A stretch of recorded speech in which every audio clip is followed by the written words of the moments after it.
going to let everyone in.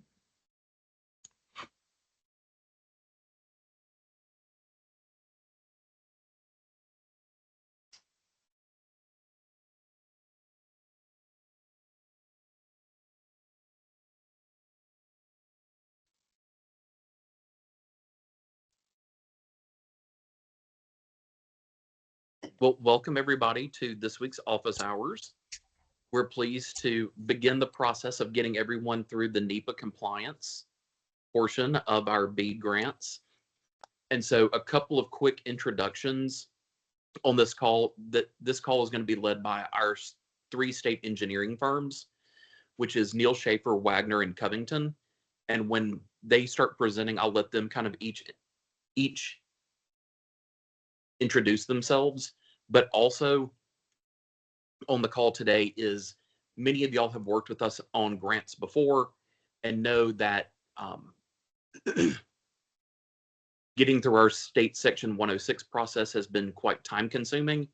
And so one person, and Katie, if you want to introduce yourself before we kick it off, would love for you to. Katie is going to be our in-house embed person at Archives and History.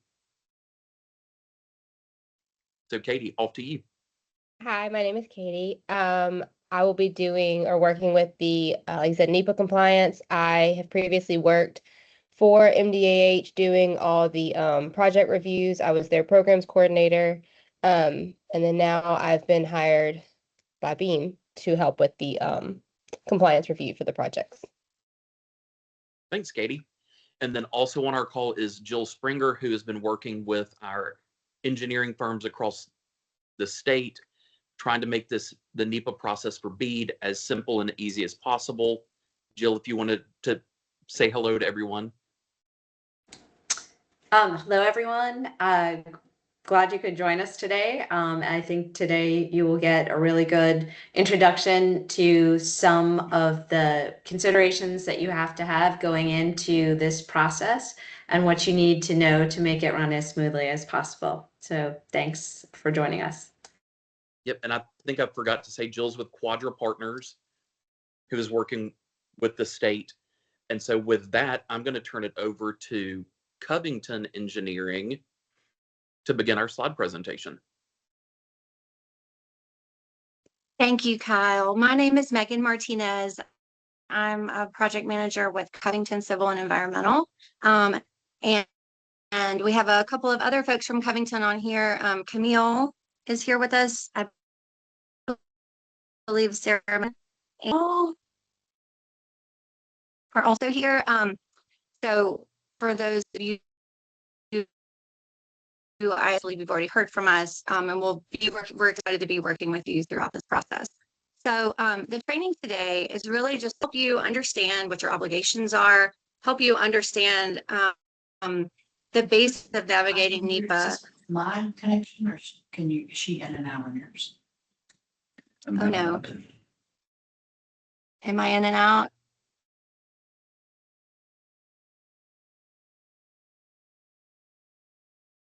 Okay, can you guys hear me? Yes. Yes. Okay. I'll just continue, and if we have a problem, please let me know if you can't hear me.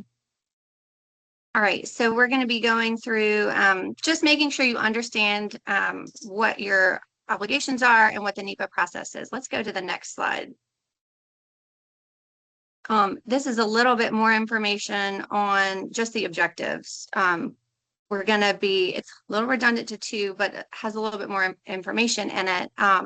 We want to make sure that you guys understand the requirements for getting through NEPA clearance, which is required before you really start any construction. So we're going to walk you through the full process in quite a bit of detail in parts. And we want to make sure you know your deliverables. We're going to highlight the things that you need to do in the first 30 days and the deliverables for that. We're going to talk through what your environmental consultant scope should include, and then give you some resources and references to get help when you need it. So let's go to the next slide. This is the general NEPA permitting milestone schedule. This is available in a number of different documents available on the NTIA BEAD website. And the big piece that we're going to be going through today is for you guys, the internet service providers, as the sub-grantees. So your portion is really circled in that orange rectangle on the screen. And then just to make sure you understand as well, the bottom portion is for the NEPA specialists, the state and federal level. So that's those of us that are giving this presentation today. And it shows our interfaces with you and some of the requirements and deliverables that we require of you. And just general information so that we can support you in getting through NEPA permitting. So let's go to the next slide. And this is one of the biggest takeaways we want to make sure everybody understands, that the general terms and conditions in section 13 say that you have to have clearance through NEPA before any construction begins. So this is not any local approval. This is NTIA has to give you NEPA clearance. And then the BEAM office will say, okay, now that you have received NEPA clearance through NTIA, they will give you the notice to proceed. So no construction, no site prep, no funds expended on those things until this clearance is, until you get the notice to proceed from BEAM that you've cleared the NEPA requirements. So let's go to the next slide. Thank you. This is the high level environmental review process. And this is a lot of what we're going to go through today. You'll start with the BEAM NEPA pre-screening and the AppAIT tool. And that's going to help you understand if you have a somewhat developed design, but it's not completely done. How can we pre-screen? How is the scope? How is your plan to implement going to impact the and the permitting that'll be. So we'll go through pre-screening. That takes you to your internet service provider environmental consultation, your consultant, and the documents that your environmental consultants will need to be developing for you and submitting to the NEPA specialists. Then there's the BEAM NEPA review and draft NEPA decision. So that's after you've completed your design and you've completed all of your analyses, you're submitting the documentation to the BEAM office and the NEPA specialist to draft your NEPA decision, which then goes to NTIA. NTIA will give you approval, and then BEAM will give you notice to proceed.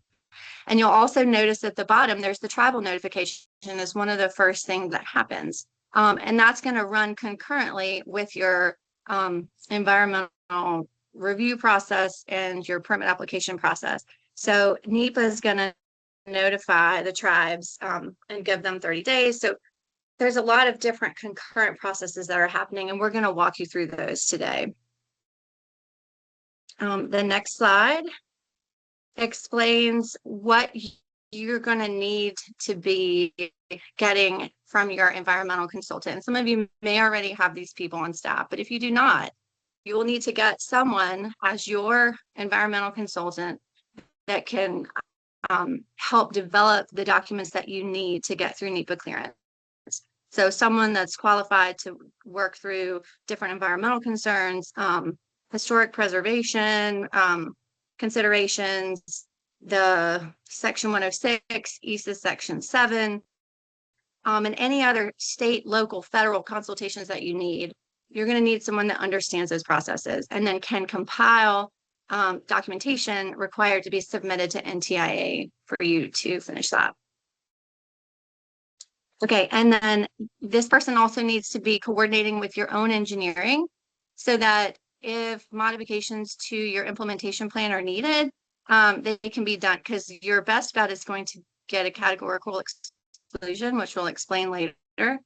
And that would be your fastest path to NEPA clearance. So that's just an overview. We can go to the next slide, and then we'll getting into a lot greater detail about the pre-screening and the documentation that you need. Does anybody have questions at this point? Megan, so far the only question was whether or not Okay. the slides would be available. So I think we are good to proceed. Okay, great. All right, good afternoon, everyone. My name is Dr. So I'll Jai. pass it off to Shauna from Wagner. Okay, sorry. Yeah, good afternoon, everyone. My name is Dr. Jai with Wagner. On the call from my team today, we have Eric Jefferson, Darian Warren, and Tracy Milton as well.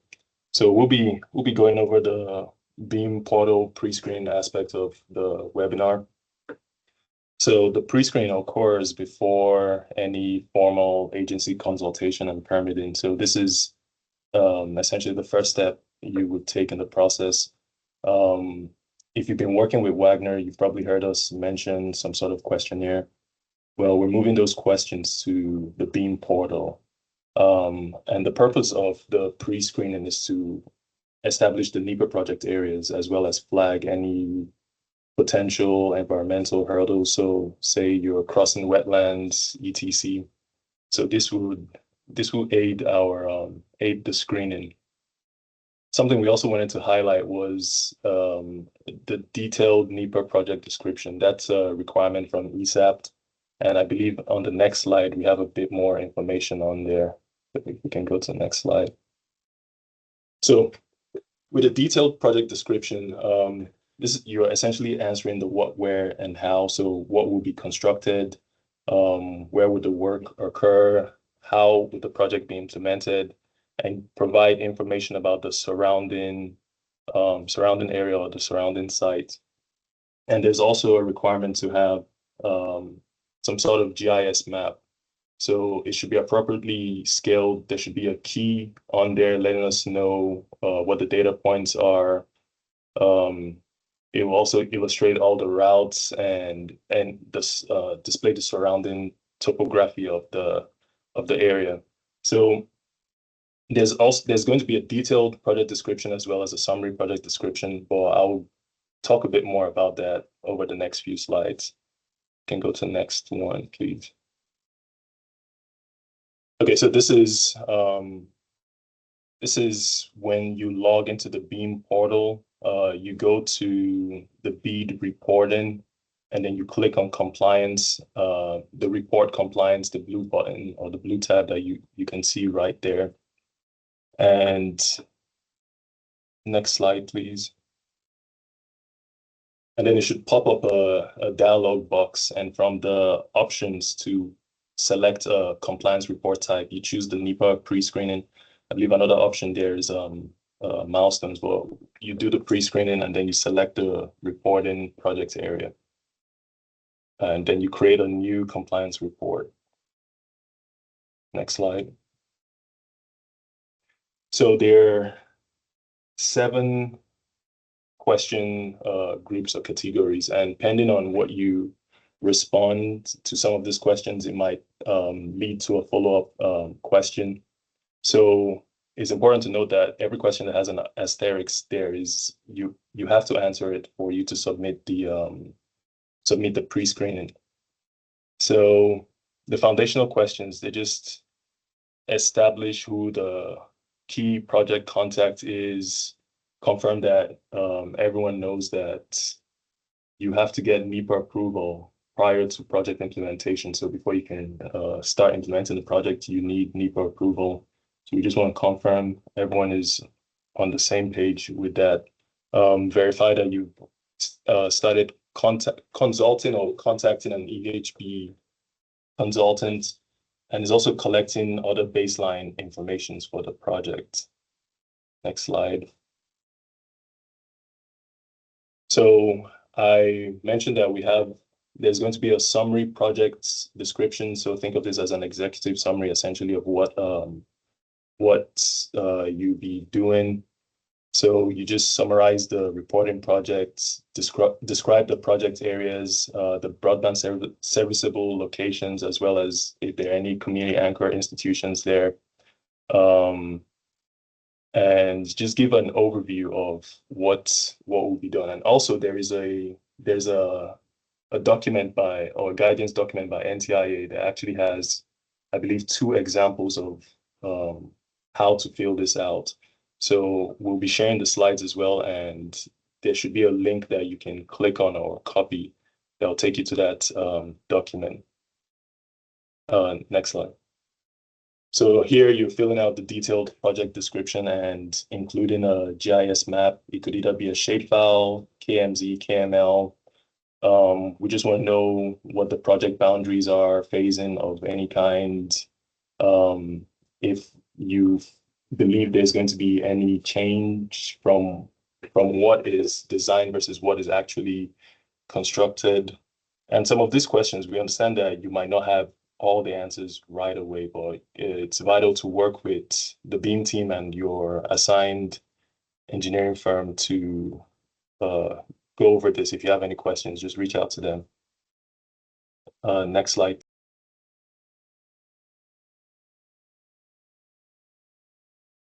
Method. So are you using aerial versus underground, and what percentage is the percentages have to equal up to 100%? If not, you wouldn't accept it. Have you identified the extent of ground disturbance, any right of way impact? Just as much information as you can provide us. What infrastructure or equipment, is there going to be a staging area? So things of that nature. Are you boring, plowing, trenching, etc.? So how essentially how will the project be built? Next slide, please. Oh, and something I forgot to mention was when you're filling this out, please make sure you save progress so that the information is actually stored there and you don't lose it. This set of questions are more centered around environmental resources. So have you identified are there any wetlands, floodplains, etc.? Are there any activities that may require agency coordination? The questions is just essentially we're trying to get as much information as you can provide about the environmental factors that affect the project area. Next slide, please. Same thing here. Most of the questions are self-explanatory. So we're trying to understand if you know what permits you need. Have you started any consultation? You shouldn't. You should do the pre-screening first. But if you have, please let us know. Are there any utility coordinations that need to go on? We're just trying to get information to support the ESAP process. Next slide, please. So risks and mitigation. So have you identified any potential risks that you believe we should be aware of? And if you have, what mitigation strategies have you considered? Are you willing to switch to horizontal directional drilling? Do you have any additional documents or anything that wasn't added initially? You can add that in this section as well. Next slide, please. So once you're done filling out all that information, you have to verify that, again, you've responded to every question that has an asterisk. If not, the submit this report tab you won't be able to click on it. It won't show up. And then just review and make sure everything is accurate and complete. And then you submit the report and your engineering firm will start reviewing it. Next slide, please. So once you submit the pre-screening, it moves from in progress to awaits review. So that lets, I believe it will notify us and we'll be able to go in there and see what you've turned in. So just monitor the status of it. And if we have any questions or require more information of any kind, we will reach out to you. Next slide, please. Okay, I believe that that covers the pre-screening aspect, being portal pre-screening aspect. Does anyone have any questions? We have a few. Go ahead. Megan, I think you cut out.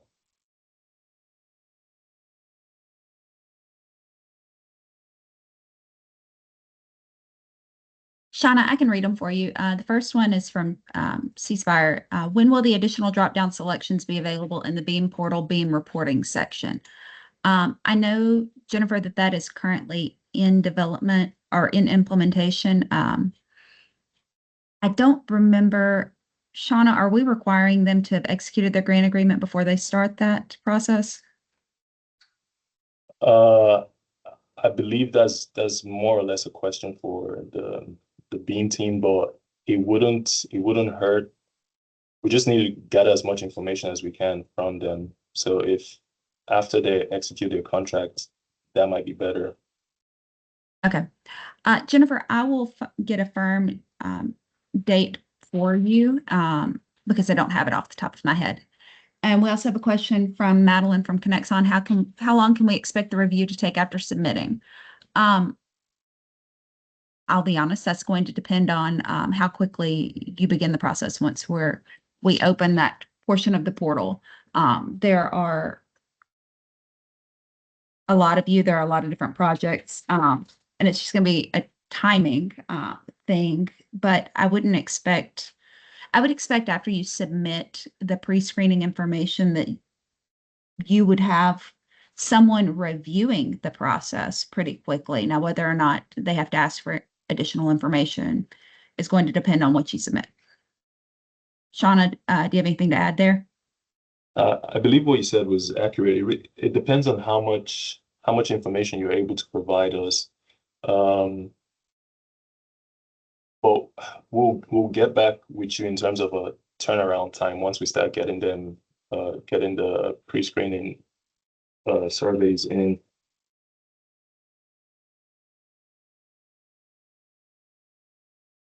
Was that the only question, or were those the only question?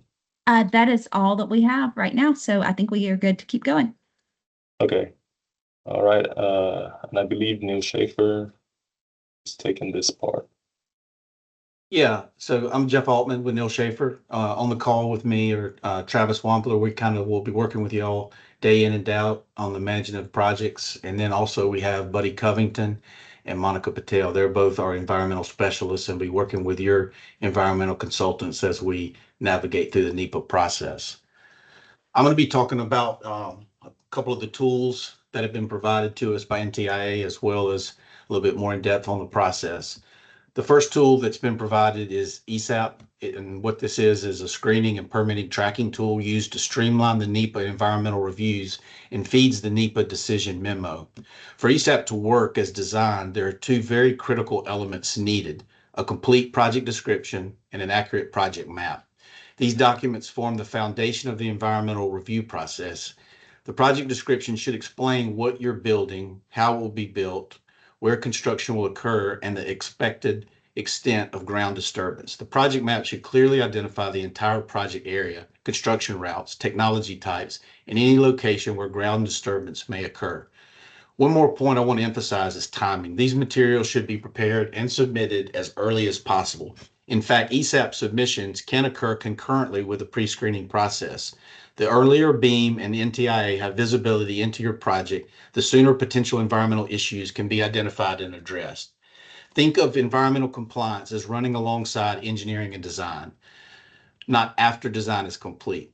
Early planning and coordination help avoid delays later in the process and keep broadband deployment moving efficiently. Next slide. Before a project design is finalized, every project area should go through a NEPA pre-screening process using APPIAT. People say it different ways. That's just how I say it. And IPAC. These tools help identify environmental constraints early in project development. APPIAT is NTIA's permitting and environmental screening application. IPAC is maintained by the U.S. Fish and Wildlife Service and helps identify protected species and critical habitat concerns. Through these tools, we can identify issues involving wetlands, historic properties, tribal resources, threatened and endangered species, and federal lands. The goal is not just to identify problems. The goal is to identify them early enough that project designs can be adjusted, permitting strategies can be developed, and consulting costs can be budgeted appropriately. Most importantly, this screening helps determine whether a project may qualify for a categorical exclusion, commonly referred to as a Cat X. Achieving a Cat X is generally the fastest and most efficient path through the NEPA process. Let's review information needed to conduct that screening. Next slide. Appiate data requirements.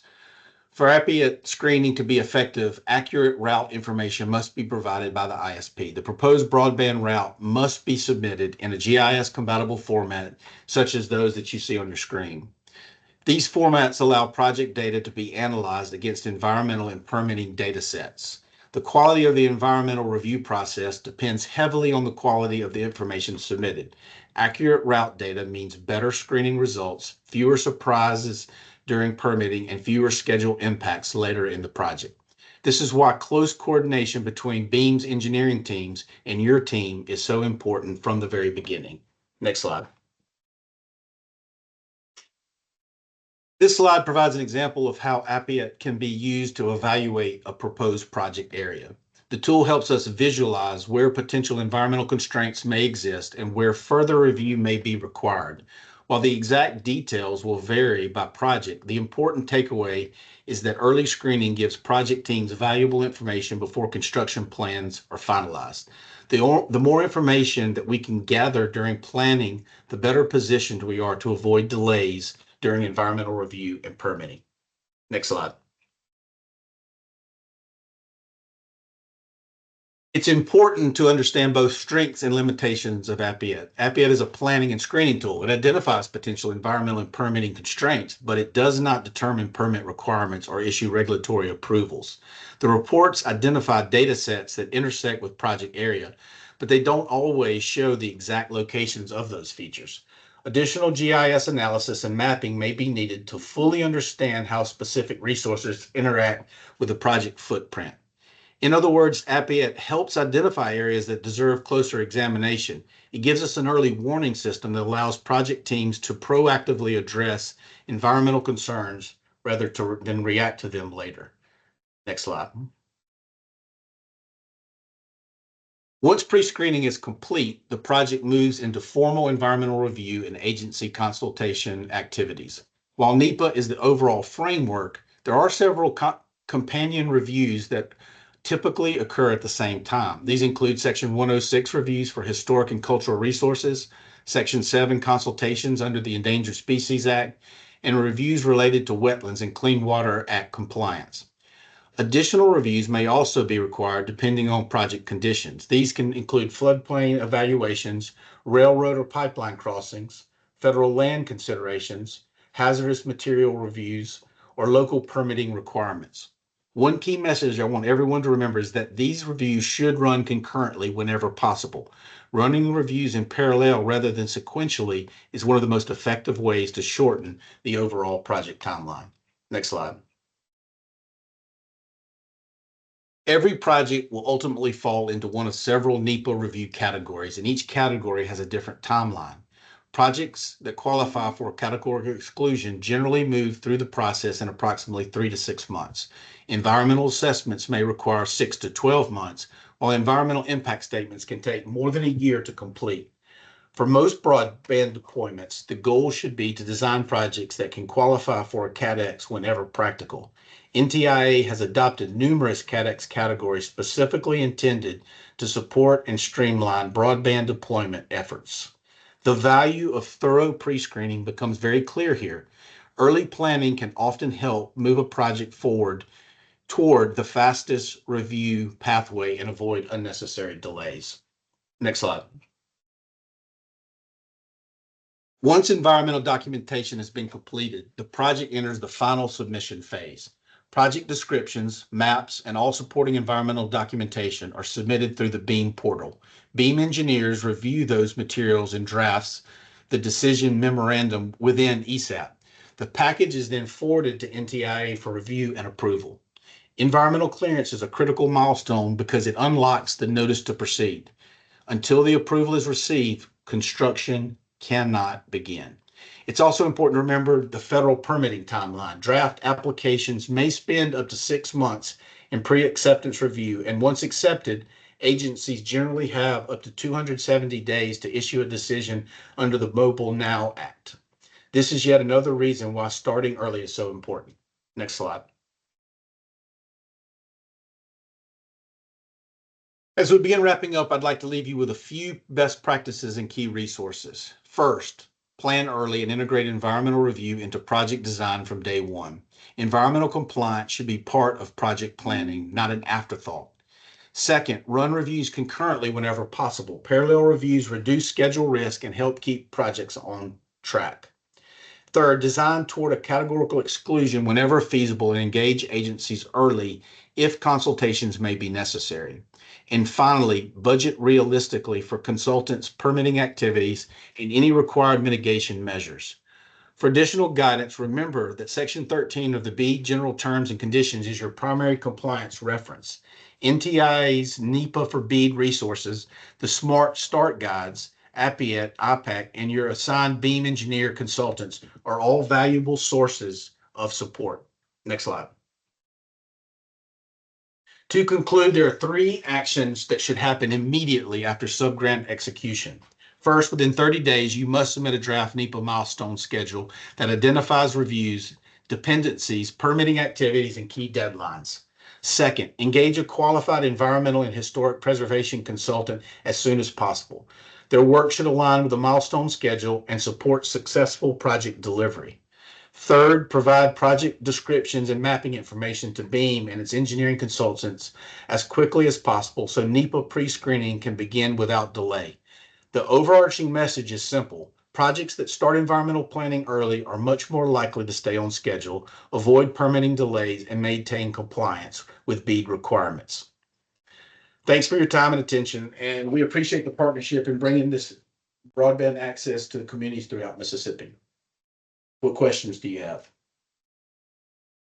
Jeff, so far we just have one question from AT&T. They asked if we want to combine some of the NEPA phases within the same project, is that still possible? And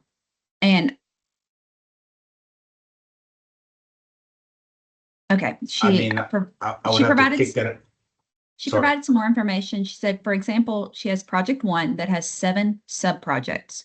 And now after some additional info that was provided, I want to have 5 sub-projects under 1.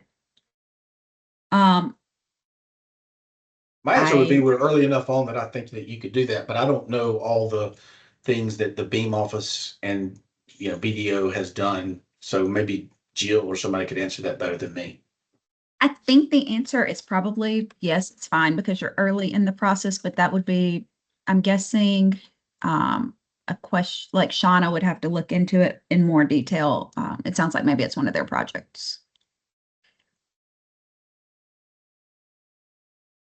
So Hema, we will get an answer to you as soon as possible.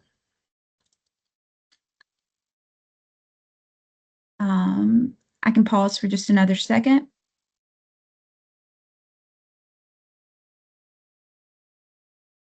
And while we're waiting to see if any other questions come in from the BEAM office, we want to thank everyone for joining again.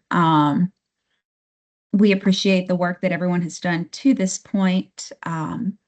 And I also wanted to bring up, just for the good of the group, we ran into an circumstance with one of our awardees where they emailed us to let us know that within their award area, there were just a couple of locations that they have already built with private dollars. So they want to remove those from their award. We told them, of course, no problem.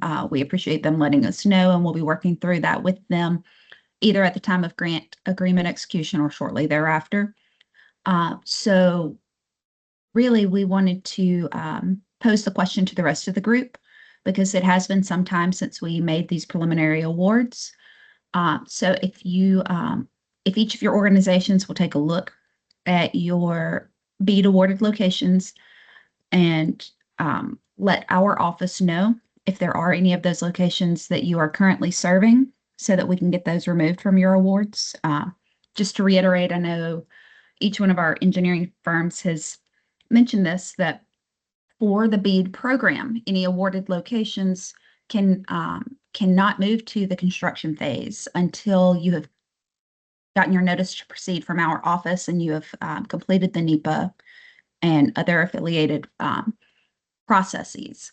So, right now we are all at the start of this process where you're beginning your pre-screening. We'll be uploading into ESAPT.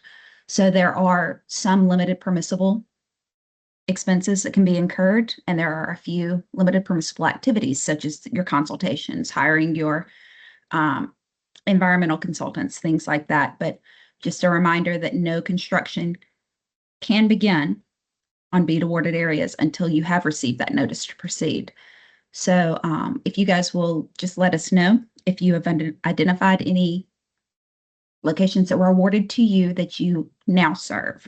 Our team is also going through that process, comparing to what has been reported to the BDC. If we do find anything, you'll receive an email from us and we can coordinate further from there. I do see that we have just one more question that has come in. Does the project plan need to be fully completed before the milestone part of the portal is open? If you are talking about your reimbursement milestones, then I believe yes. If you're asking about your NEPA milestones that we referred to on the previous screen, I'm not 100% certain. Daniel or Kalskeen, do you guys know the answer to that?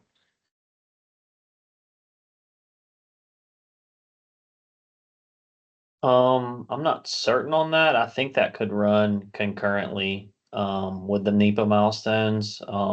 That'd be something I'd check with the Ready team as well.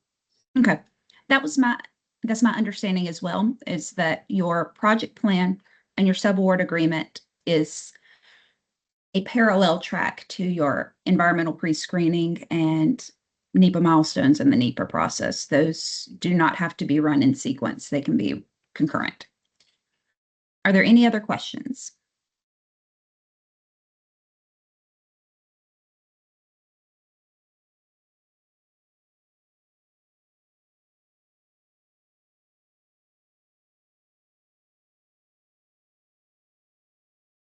We can still give you guys just a couple of minutes in case something does come to mind, but just a reminder, we are recording this webinar with the slides. This will be made available on the BEAM website in the next couple of days. If you do have any questions after this webinar, you can always send an email to msbead@beam.ms.gov. I'm going to type that in the chat. That is a mailbox that all of the members of my team have access to. If it is anything concerning the BEAD program, please send your communications there. And if we need to loop in our friends at BDO or our engineering partners or our portal team, then we use this as a repository to then loop in the pertinent people, but this allows us to get you an answer just as quickly as possible.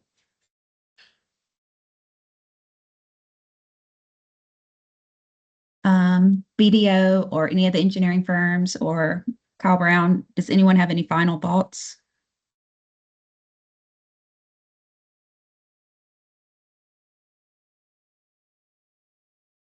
I don't think so from the BDO side, Angel. Thank y'all. Well, let me say thank you one more time to all of our engineering firms. Neil Schaefer, Wagner, and Covington have been great partners to the BEAM office. I know that they are familiar names and faces to those of you that have worked with us through our BIP program and our Capital Projects Fund program. And I know that your teams have already been working with them to ensure the success of your BEAD awards. But Covington, Neil Schaefer, Wagner, thank you guys so much, and Jill, for all of the work that you put into this presentation. It was extremely informative. And if there are no other questions, then we can end for today. Thank you again. Everyone have a great day.